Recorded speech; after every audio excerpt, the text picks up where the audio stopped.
What's going on, folks? My name is Joel Pearl.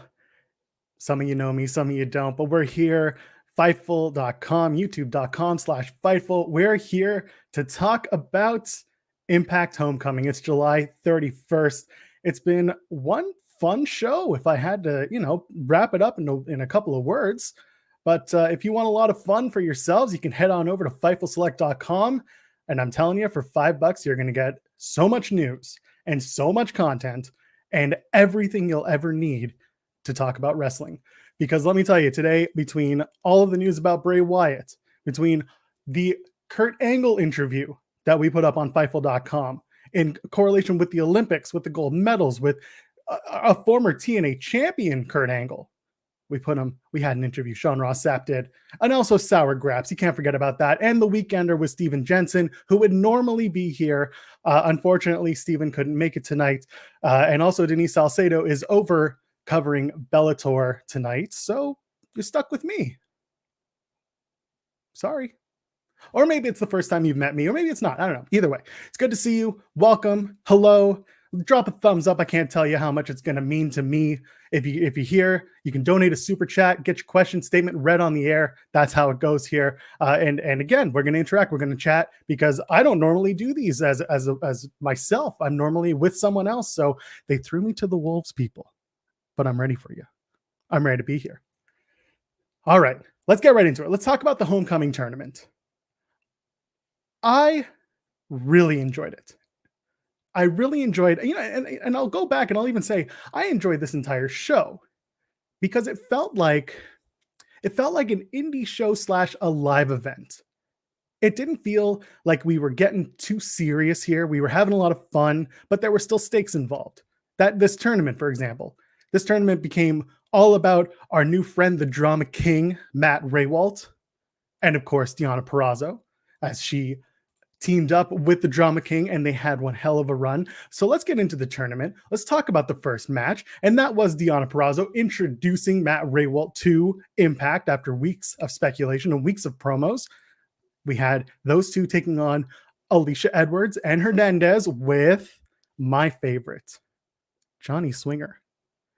Now, if you've never seen Swingers Palace promos during Impact, oh, baby, you are missing out because for me, those are the most fun promos that Impact produces right now. We do this every single every single Thursday over on twitch.tv/Fightful Gaming, where myself and Steven Jensen, usually a third, we all get up and when we talk about what's going on in Impact and we watch the show live on the screen because we can. It's a co-watch with Impact. So join us there. And we talked about the Drama King. We talked about when he could come in and when he could be a part of things. But Swingers Palace, man, all the love, all hail the Swing Man is right. Forever Swing Daddy. So we get introduced, the former Aiden English, as I've said his name, Matt Raywalt, also known as Matt Morris, if I think he's over in New Japan. They ran those promos in Slammiversary, and he says he is here to create a masterpiece with the Virtuosa. Big fan of that. Hot way to start it. He's here and he's still doing the singing gimmick, which I absolutely love. And the match, we break down Alicia Edwards and Purrazzo. They start things off, and it's good. And Alicia Edwards has come a long way. She gets in that offense. She gets a basement hesitation drop kick, which I don't normally see her do, which is cool. And in this tournament, turns out they're actually doing intergender wrestling, which is not necessarily something you see very often. So we do a little bit of test of strength with Hernandez and Deonna Purrazzo, and there's a disadvantage, the normal stuff that you'll see because Deonna is significantly smaller than Hernandez. Can we all agree about that? Lish tags in, Deonna tags in. They're getting we're doing a little bit of quick tags in and out, some running knee drops, the whole nine. And then next thing you know, Hernandez gets a Canadian backbreaker because shout out to me, the Canadian boy. I am a Canadian boy. Hernandez hits that Canadian backbreaker on Matt Raywalt, and then of course Hernandez goes over the top rope because let me tell you, there is nothing sexier than watching a man that stature just sail. Let me tell you. And then, of course, Lish goes to the top rope. She follows. And then I never realized, quite frankly, how tall and lanky Matt Raywalt is because I rarely see him with the shirt off. That was impressive. He looks good. He looks really good. And then, of course, Ray Walt hits Hernandez with his new finish. It's kind of like a front drop DDT. He hasn't named it yet, or at least they didn't name it on the broadcast. They tease that Gia Miller might ask him. I figure he's going to call it something like the curtain call. Why not? And they get the win. So Deanna and Matt Raywalt, they're going to advance to the next round. That's it for Lish and Hernandez. I'm sorry, Hernandez, you're out. Supermex was indeed cleared for takeoff.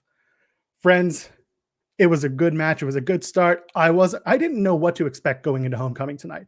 I looked at the card and I was like, okay, stuff's going to happen. Nothing's really of any consequence. It's just going to be a show, right? So we keep going, and I'm like, let's keep watching. Maybe we're gonna pick up, and something's gonna happen, and then it does. Matt Cardona and of course Chelsea Green, his lovely fiance, they go up against the Pump family. That's right, they are your hookups. Little Petey Pump and Thick Mama Pump, also known as Jordan Grace, and of course Little Petey Pump being Petey Williams. They have a formidable opposition in Cardona and Green. You know, if you're listening to Chelsea Green's music, her theme song, there's a part where the two of them are kind of talking to each other, and music kind of becomes a theme for me tonight because I'm also a musician. There are a few spots where I noticed some weird things in the music. So there's a section in her new theme where her and Cardona are kind of talking about being together forever. It's really something else, let me tell you. I also enjoyed Homecoming tonight. Welcome. So Cardona and Petey, they start the match. Since I'm here alone doing this thing with y'all, I'm kind of just going through some of the beats. You know, Petey Pump yells out, "The numbers don't lie," does it like Steiner math style, and people are into it. Love it, of course. Jordan Grace gets a slam in on Cardona and then tries to get I love this, tries to get little Petey Pump to do the same thing. Can't quite do it. Matt Cardona's a big guy, let me tell you.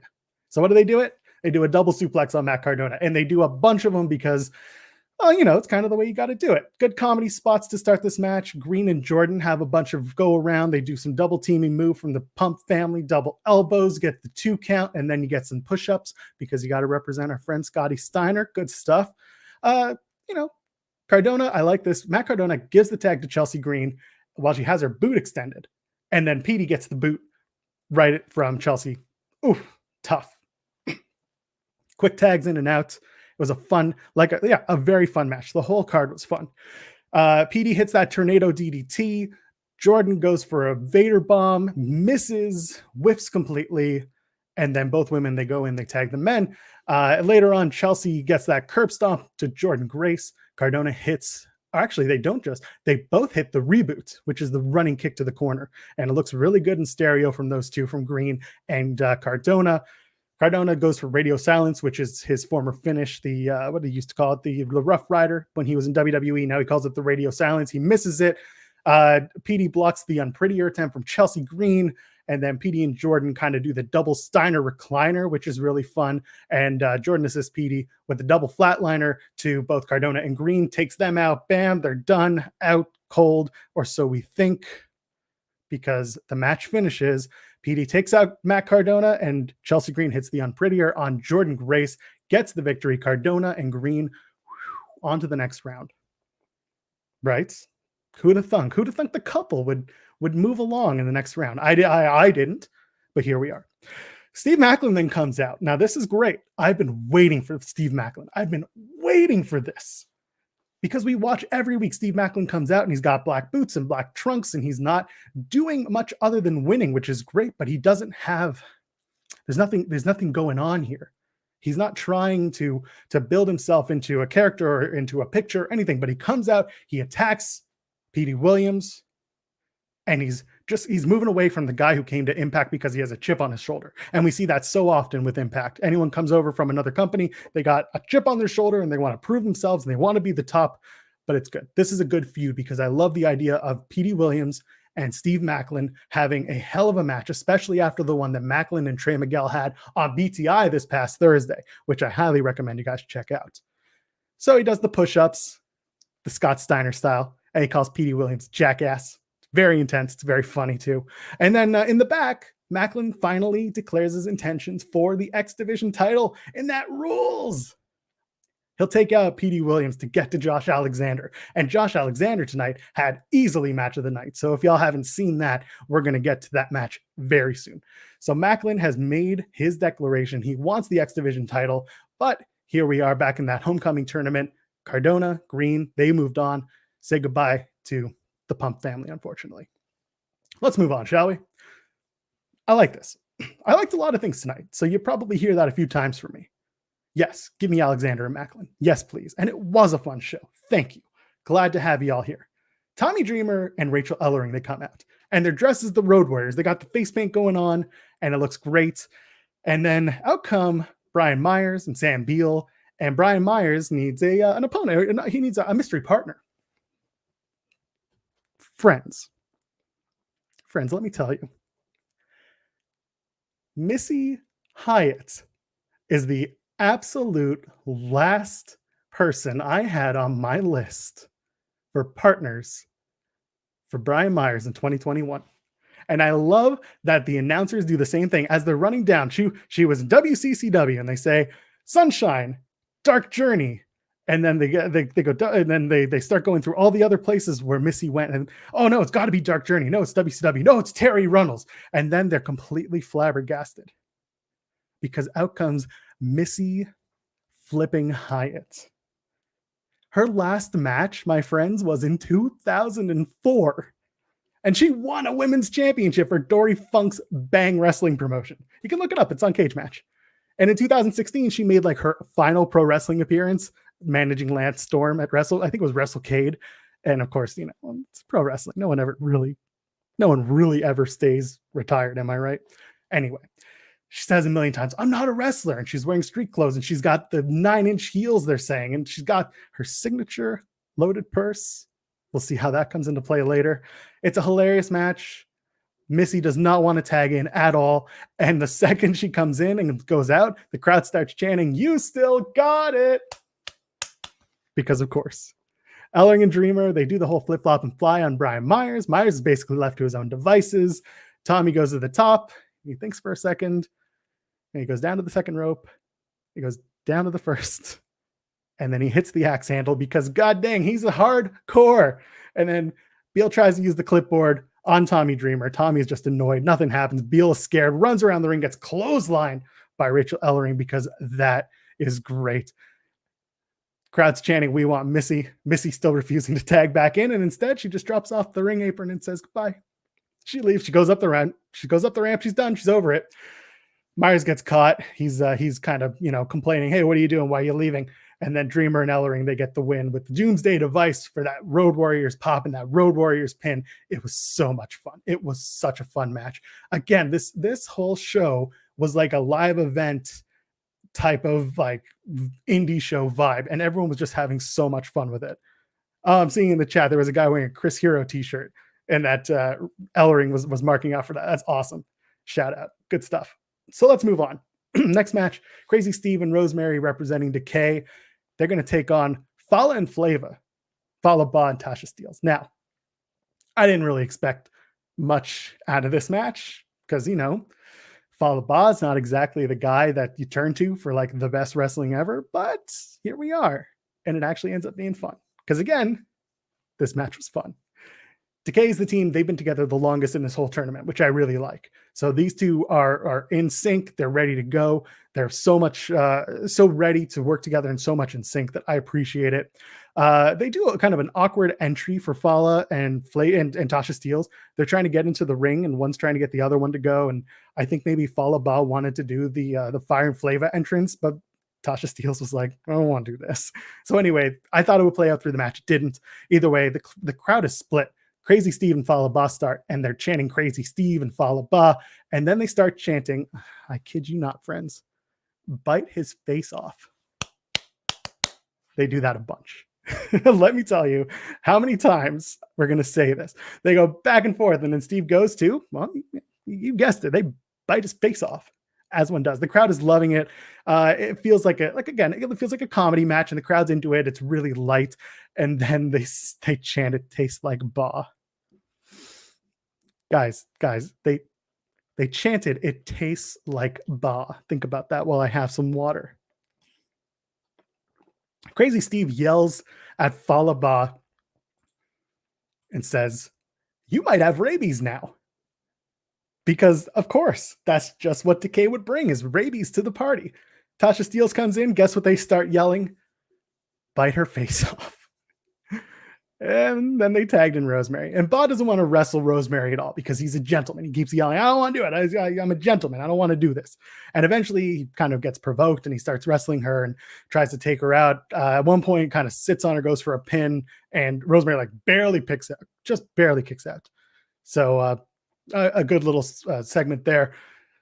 So the knockdown, Falaba knocks down Rosemary, and she does that kind of vampire thing where where she's on the ground and then she kind of raises back up, kind of. So Falaba starts to mock that, and as he does that, Rosemary does it right in front of him, and he's freaked out and he's just scared, and he just tags in. Sorry, Crazy Steve gets tagged in as Falaba scared, and he's just scared and he's disgusted and he doesn't know how to feel. But the match is very 50-50 at this point. And then the women come in and Falaba splashes Tasha in the corner, which is actually interesting because then she's out of the match. Crazy Steve comes back in. Falaba overpowers him. Steve hits like a jumping DDT in the corner, and then 1, 2, 3. So there you go. Decay, the ones who have been in this, they've been a team the longest.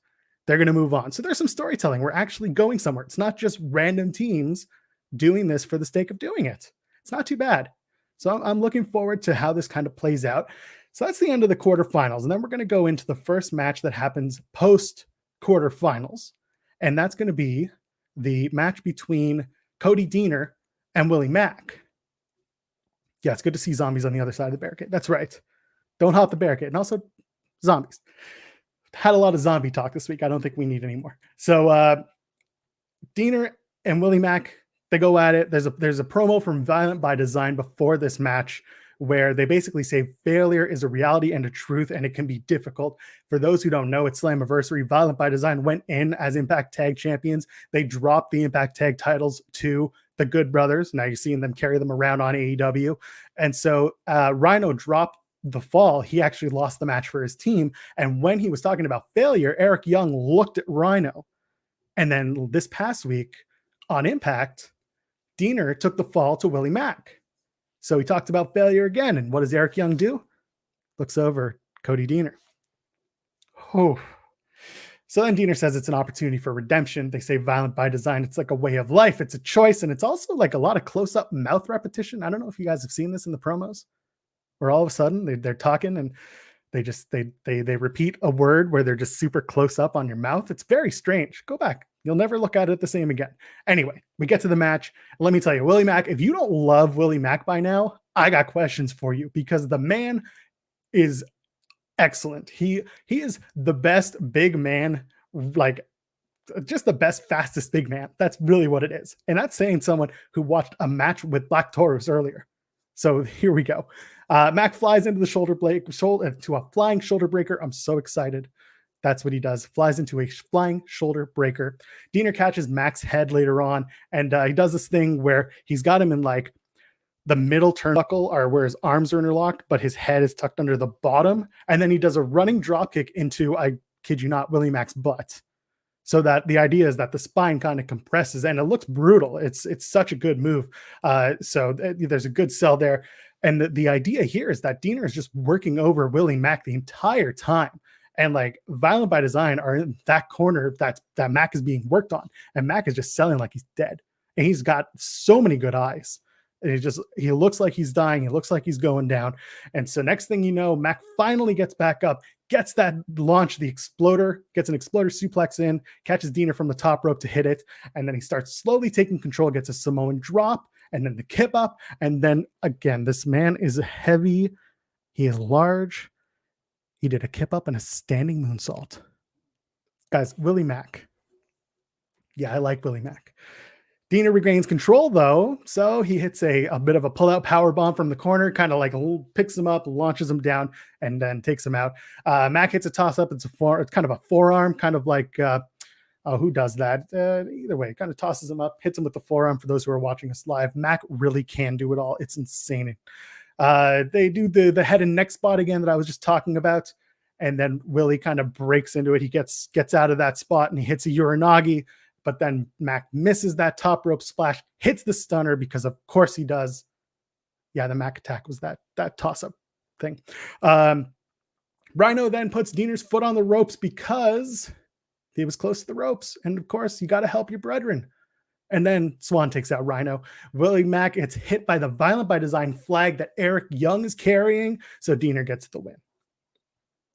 Thank you. I normally don't do play-by-play summaries of a show, but I appreciate you, and I appreciate y'all for hanging out with me tonight. Let's move on to the next match, okay? Because now we're going to talk about the semifinals of the homecoming tournament. As I gotta roll through my notes here. Let's go. You ready? We got the Drama King. We got Deonna Purrazzo. They're back in action. This time they're facing off against the couple, Matt Cardona, Chelsea Green. I love that this whole thing revolves around the Drama King wants to make a point. So he is with the strongest woman in Impact Wrestling. And they're facing the proverbial king and queen because they are a couple. I love it.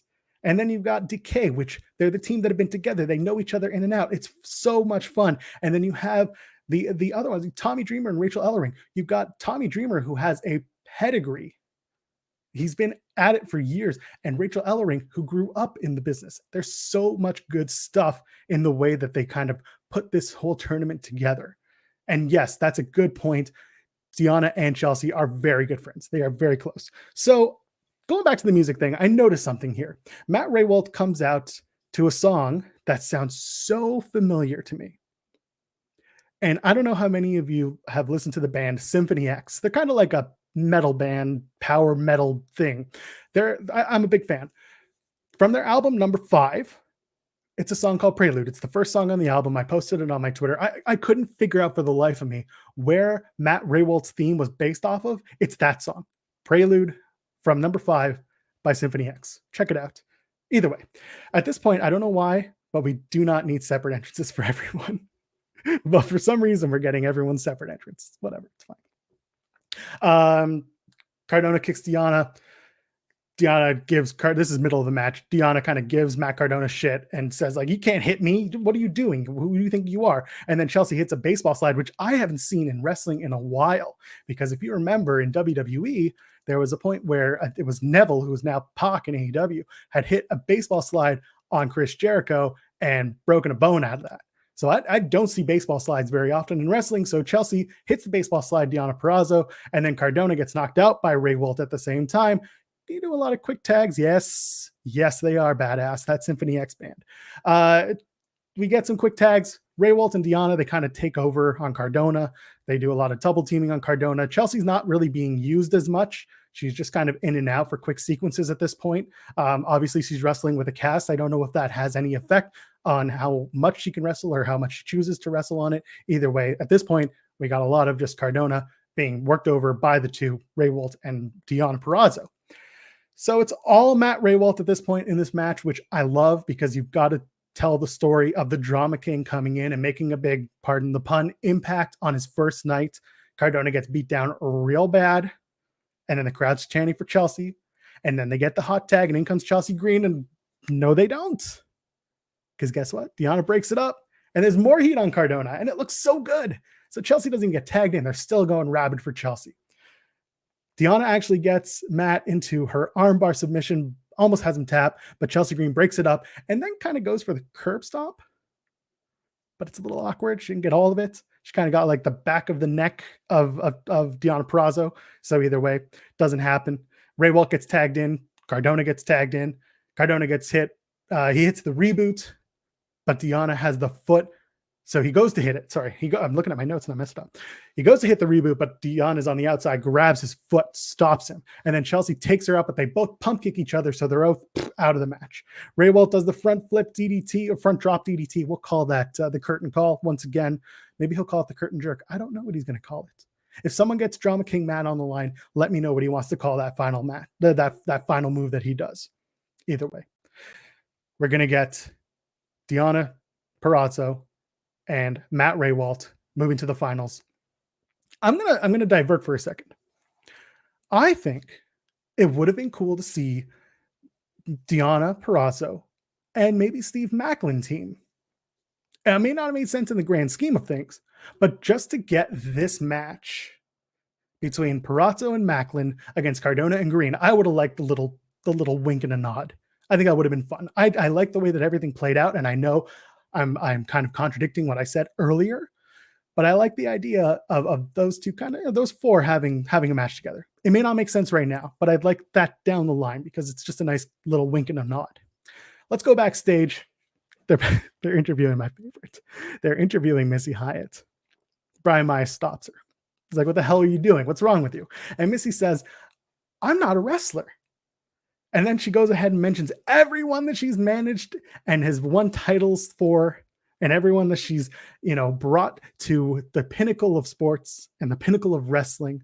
And then she says, "Brian Myers, you lack originality." And then Brian Myers blames Sam Beal, because of course he does. And Missy starts flirting a little bit with Sam Beal. "Take off your glasses. Your hair, your curly hair is real pretty." Oh boy. And then she hits him with the bag, calls him a stupid mark. I don't know if you guys have ever been hit with a bag and called a stupid mark before, but I assume it hurts. And if it's happened, I'm sorry. I'm sorry if that's ever happened to you. Let's move on to the semis as I take a little bit of something. Oh, that's water. I needed that. Okay. The people listening on audio are going to be like, "What the hell's going on?" So if you're watching on YouTube, hello. If you're listening on audio, hi, I'm the new guy. Rosemary, Crazy Steve, the team of Decay. They defeated Tommy Dreamer and Rachel Ellering. And by the way, they kept the Road Warrior makeup. I like that. It's good fun. Keeping that Road Warrior makeup all night. Tells a good story. Ellering and Rosemary start off, and the crowd's actually chanting for both of them. There's a lot of move matching going on. They hit the ropes. There's a double tackle. Ellering goes and takes her down for a clothesline. So there you go. Strong hit. Crazy Steve gets tagged in along with Tommy Dreamer. I said Steve, and I was talking about Macklin earlier, so I thought I was like, did I put Steve Macklin in this match? No. Crazy Steve gets tagged in, Tommy Dreamer as well. They do a standoff, and they kind of do some hold-for-hold countering, which I didn't expect because it's Tommy Dreamer and Crazy Steve, but it looks good. They go fast, and then Rosemary yells, "I want the innovator of violence," and she gets tagged in. And, of course, what do they start chanting, friends? "Bite his face off." Because, of course. And instead, Crazy Steve bites his hand. Tommy Dreamer then bites the hand of Crazy Steve. And then Rosemary bites the hand. And then Ellering comes into the ring and says, "I'm hunkered down too." Everybody's biting hands because that's just what you do. Everyone's hands get bit. And then this is awesome chant because this crowd is absolutely loving it. It's ridiculous. And we break it all up. Later on, Ellering and Rosemary are going at it. It's mostly Rosemary getting in on the offense and then kind of stopping Ellering from getting the hot tag in. Eventually, both men do tag in. Dreamer does the punches and the bites. And then he just yells out, "I love it. I friggin' missed this stuff." Those were his words. "I friggin' missed this stuff," as he's punching and biting Crazy Steve. There's a DDT from Dreamer that gets broken up by Rosemary on the 2 count, then gets tossed out by Ellering. Steve hits the cannonball on Tommy Dreamer in the corner. Ellering then breaks it up. Rosemary tosses out Ellering. Tommy hits the cutter for a 2.9, and he calls for the Doomsday Device. Okay. Calls for that Doomsday Device. Remember this. Rosemary cuts off Ellering as she's on the top rope, and Tommy has his... he's got his back to her, and then Rosemary tosses her out, spears her out of the ring. Tommy hits a pile driver on Rosemary. Oh, Steve gets a reverse roll up on Tommy Dreamer later in the match, and that's the finish. Crazy Steve and Rosemary Decay, they move on. A yay for cannibalism. That's right. Wait a minute. That's a non sequitur, but that pile driver spot was real good. That pile driver on Rosemary was intense. I really enjoyed it. And there was another one later on in the finals, which we will get to very shortly. Oh boy, let's go. We're at the end of the semi, so let's move on to the next match. Friends, if you are watching this review and you haven't watched the show, and maybe you're not watching live, maybe you're watching this later on, I highly recommend right now you stop the review and you go and you watch the match I'm about to talk about, because it's the X Division Championship match. It's Josh Alexander defending against Black Taurus. And when I tell you that this is match of the night, there is almost nothing that comes close to this match. And it is absolutely ridiculous. So, first of all, Taurus comes out with Havoc. And by the way, I'd kind of forgotten that Havoc was a part of Decay, but she's also half of the Knockouts tag title holder with Rosemary, who's also in that tournament. So it makes sense. Decay is now at like full capacity. They're now working together. They got that 4. So we got Taurus comes out, Alexander comes out, gets a big pop. They're chanting both these guys because let's face it, I wanted to see this. You wanted to see this. Everyone was out to see this match. And man, do they deliver. It was so good. Yes, our friend Luis was really hoping for a quadruple title Taurus, but now we'll have to settle for that at Triple Mania in a couple of weeks. Let's go. So they're matching strength for strength, both men. They're doing lockups and they got a lot of speed behind them. There's a lot of good stuff. Yes, you're going to feel like you watched the show with this review, but you got to watch this match. I'm telling you. That was my sexy voice, I guess. Anyway, Taurus dominates early with like some brute force. And when I tell you that this match was like all Taurus for the first like 10, 15 minutes, I ain't kidding. You got Alexander kind of countering with little submissions and mat-based wrestling, but then we get like fast-paced lucha mixed with catch sequences that look so smooth between these two guys. And they're really at each other and they're doing their absolute best. It's kind of something else. So next thing you know, Taurus hitting the loudest slaps you can imagine on Josh Alexander. They were so loud, I had to take my headphones off for a second. Alexander eventually gets himself into that Northern Lights suplex that looks so beautiful because he is from the North. He should have the best Northern Lights suplex, right? Not crazy here. Taurus gets some control and power for a while, but of course, keeps Alexander down with some boots and those loud shots, those loud chops, and it looks so bad. D'Lo calls later on in this match, he calls a foot DDT, and it was Taurus kind of doing that DDT to Josh Alexander's foot, and he calls it's a way to shock the Achilles. And I like this. This was a neat little call from D'Lo Brown, who was really good tonight. Him and Matt Striker had a lot of fun and did a really good job on commentary tonight, so I'll put them over for sure. It's a solid 5 minutes of Taurus control, and then eventually Alexander shifts that momentum, which is really good stuff. Taurus goes for the tope through the ropes, but of course Alexander stops that.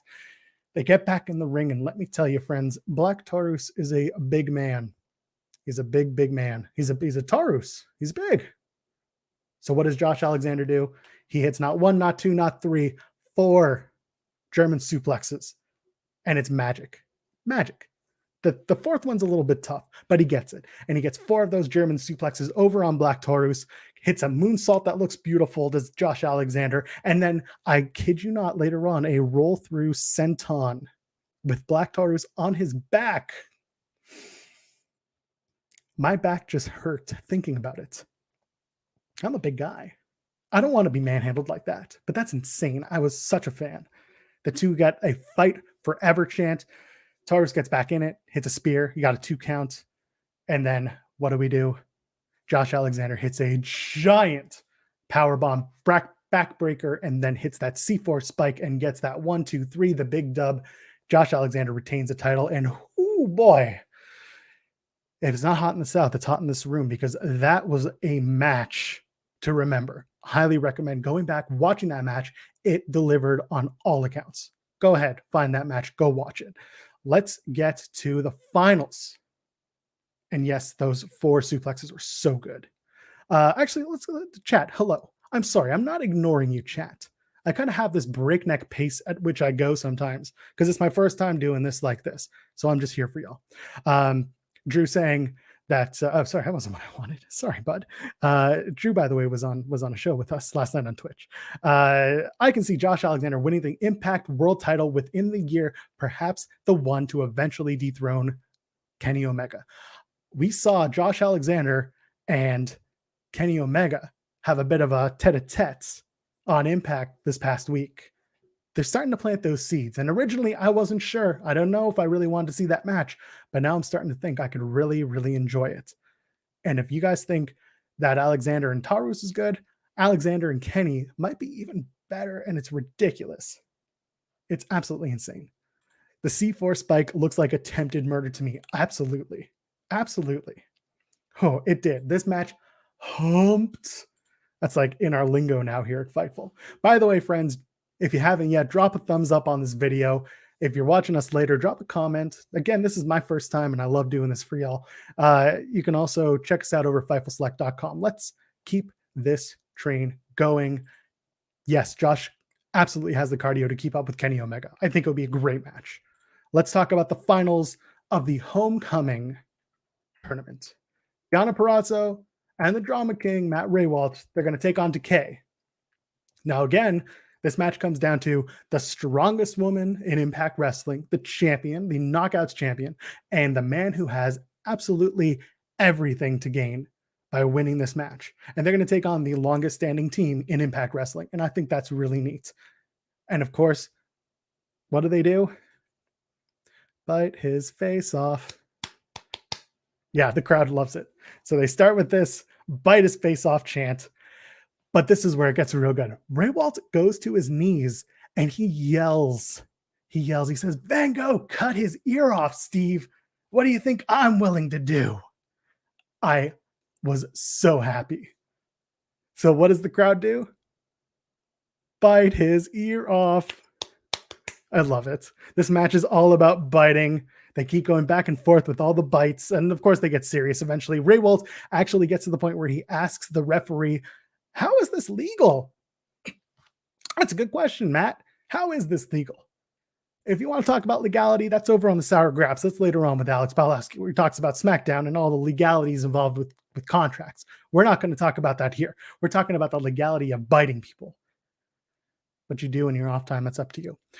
So the match turns serious. Deonna and Rosemary, they start facing off and they're going at it. There's a good double clothesline that leads to both men being tagged in. Crazy Steve is using some quickness and he's overtaking Matt Raywalt, which is really cool. I like watching Crazy Steve perform because guess what? Crazy Steve is hella underrated. The man can go. The man has every move in his arsenal. The man can teach, the man can go, and he deserves to have these matches that he's having because they're real good. At one point, Raywalt hits what I think was an AA, and the announcers don't know how to call it, which I really enjoyed. They were kind of like, do we call it an attitude adjustment? Do we call it something else? A lifted fireman's carry slam? They didn't know what to call it, but next thing you know, they moved on. They do a rise up spot from Crazy Steve, and it spooks Raywalt. That's the same spot earlier that I talked about with Fallah Bah and Rosemary, and this time they're just repeating it, doing Raywalt, who's like, "I'm out of here." They get a double tarantula spot. Decay hits it on Raywalt and Purrazzo, and at this point, I'm like, this is great. I love the tarantula spot. Getting hooked up in the ropes. Come on, nothing looks cooler. I don't think much looks better. Yes, we'll call that move the Mattitude adjustment. It doesn't work on every level, but it works on every level. That's what that move from Matt Raywalt will be. It's the Mattitude adjustment. Okay, Rosemary hits a spear on Matt Raywalt. Deonna gets tagged back in. It's a Scorpion Death Drop from Rosemary, and it's a near fall 1-2. No. I like this. Remember what we just talked about? Van Gogh slashed his ears. What am I willing to do? Matt Raywalt from the outside jumps up, grabs Rosemary down by the ears. Yeah, come on, man. Little shit like that is great. I love it. Deonna hits the Queen's Gambit. She gets the win. Your Impact King and Queen. Homecoming King and Queen. It's high school all over again for some of you. Matt Raywalt is a king of both drama and impact. And Deonna Purrazzo is both Knockouts champion and Impact Homecoming Queen. I don't know if you saw the crown. Impact, I love you. That Queen's crown looked like a dollar store pickup. The King's crown looked like it was a little more substantial. But I think maybe that Queen's crown could have used a little bit more on it. Am I right? And yes, Crazy Steve is legally blind, which absolutely amazes me with the stuff that he can pull off. It's insane. I love it.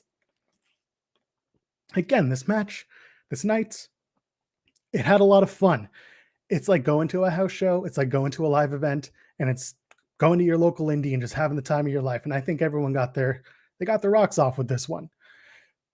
Let me tell you who else got the rocks off tonight. Eddie Edwards. So we get to this main event. All right. Okay. I will say it like many have before. I'm not the biggest fan of watching W. Morrissey take his first L in Impact now, especially on this show. However, we have to remember that W. Morrissey has told us in interviews that he signed until Bound for Glory. After that, I don't know. Yeah, I call him Edward Edwards. But I also call W. Morrissey Tej because for those who watch the Impact watch-alongs over on twitch.tv/Fightful Gaming, he is the love child of Test, and Edge is W. Morrissey. Yes, the first comment on our chat room today is absolutely all about not loving W. Morrissey taking an L to Eddie Edwards. But there was a good story in this match that I kind of liked for a hardcore match. Friends, we're seeing hardcore matches like all month long. We just watched a man get carved up with a pizza cutter. Okay. And then we watched the guy who was in the semifinals of this homecoming tournament win the GCW World Championship. Okay. So we're seeing a lot of hardcore. We're seeing a lot of good hardcore matches lately. And this one actually delivered. I didn't know what to expect. So next thing you know, we'll go backstage. Morrissey says that Eddie Edwards, he wants to believe that he has his number. He says that Edwards is lying to himself. He calls him a fraud. Have you ever been called a fraud? I have. That sucks. Okay. That hits you in your core.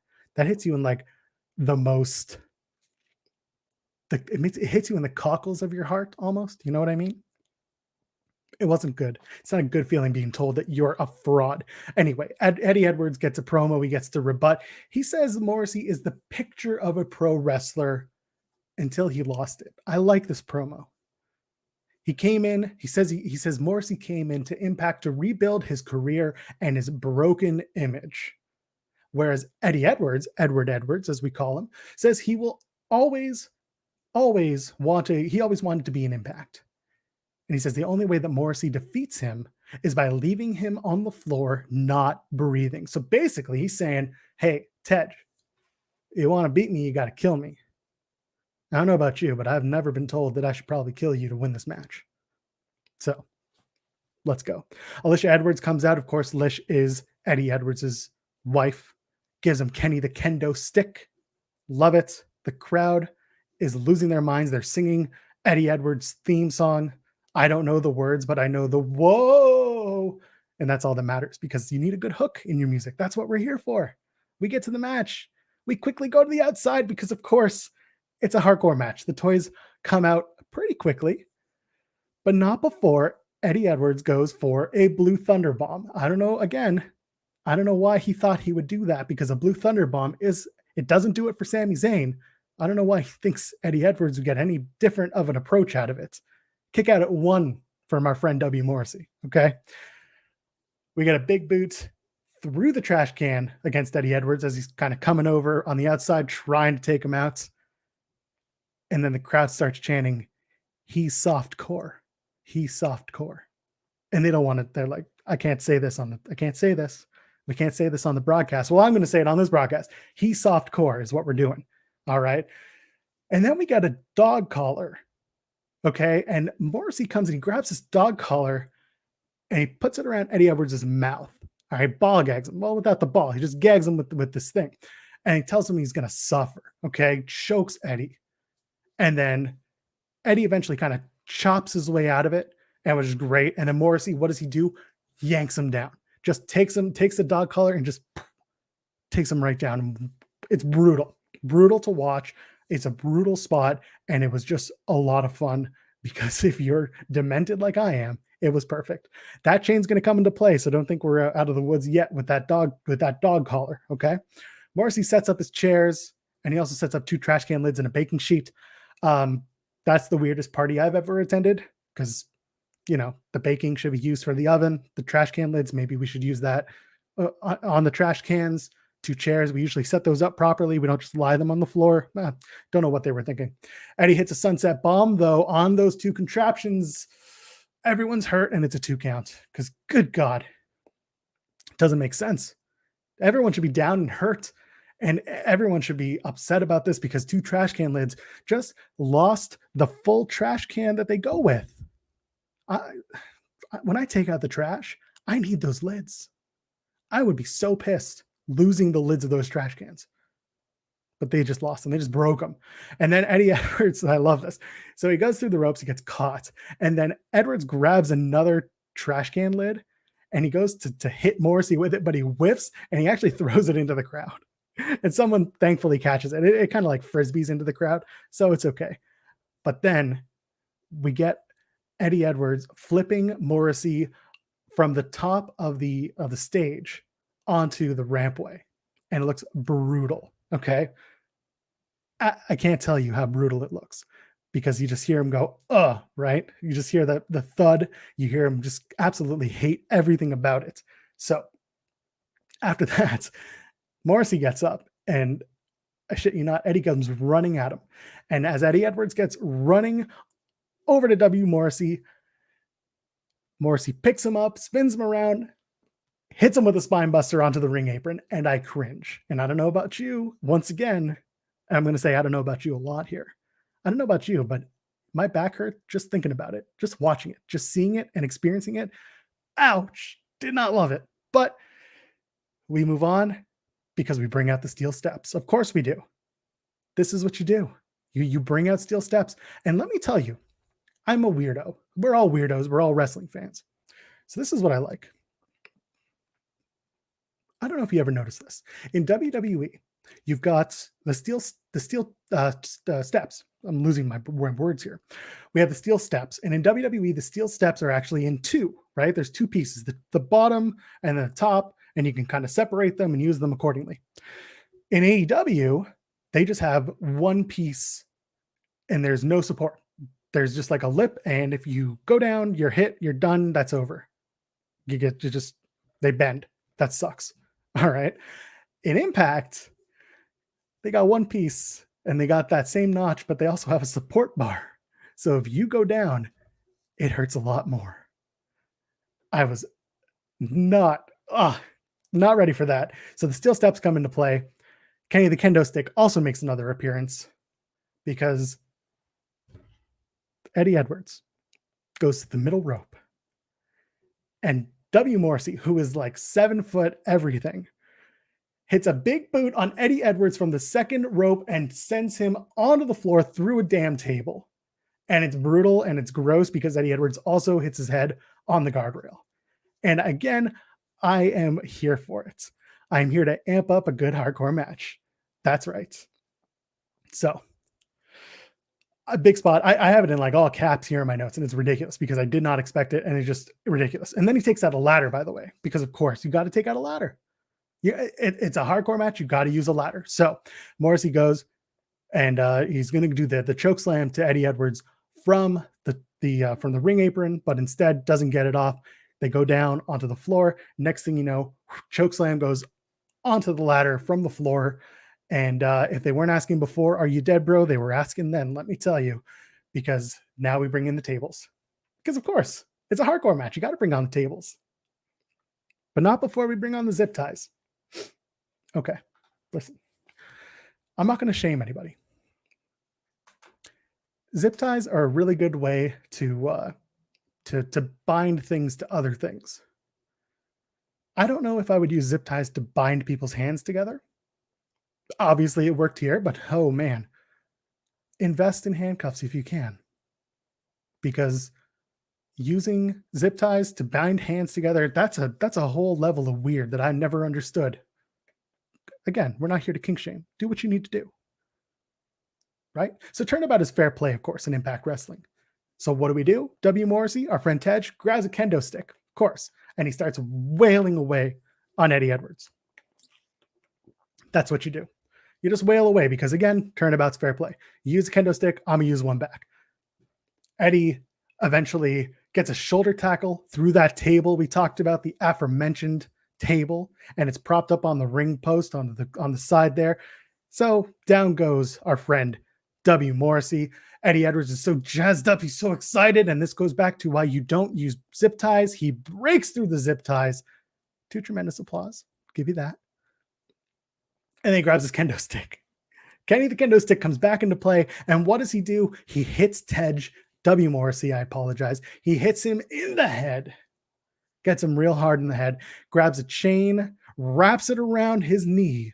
Because again, that dog collar that we used earlier, it comes back into play, wrapped around the knee, and it's the Boston Knee Party. Right to the head of Tej, W. Morrissey.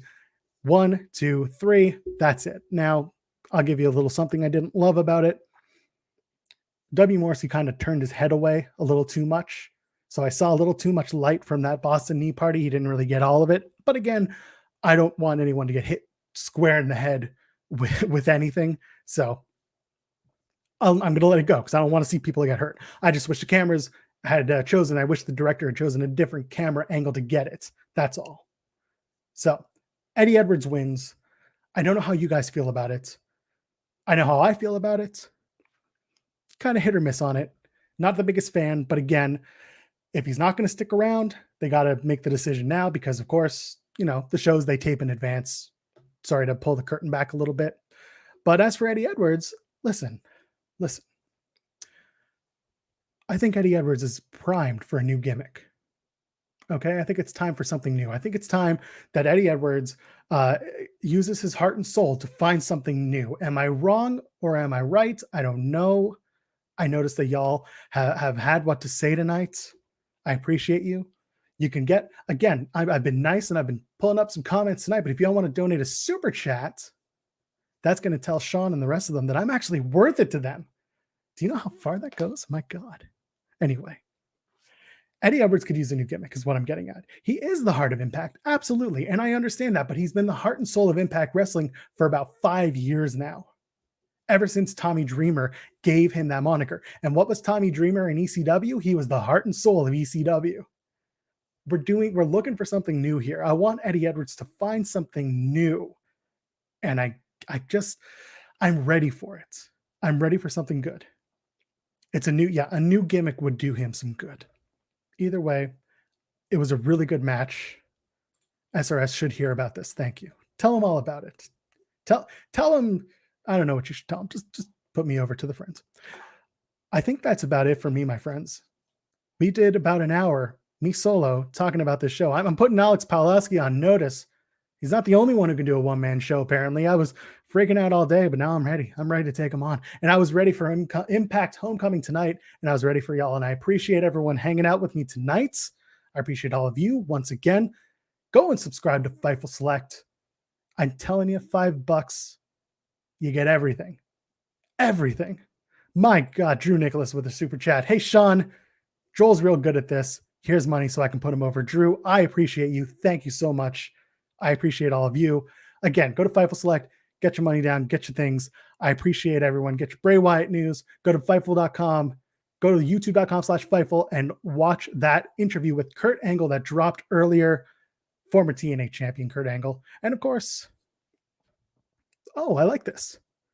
Eddie Edwards doing a lone wolf gimmick like Davey Richards. Think about that. We can talk on Twitter. We can talk on the internet. I am at Joel Pearl, JoelPearl. That's me. Again, folks, drop a thumbs up. Love to talk with y'all on the internet. I also host a podcast, Tim and Joel Call It in the Ring. If you go to timandjoelpod.com, you can find us there. We actually go live tomorrow, Sunday at noon Eastern, and also on Tuesdays at, 7 p.m. Eastern for now, but we're about to change that. Either way, tomorrow, noon Eastern, Sunday. Come and hang out with us. Until then, ladies, gentlemen, friends beyond the binary, enjoy the rest of your evening. Enjoy the wrestling. Thank you so much for the super chat. BFG 301. Here you go. Love you guys. I'm out. Good night.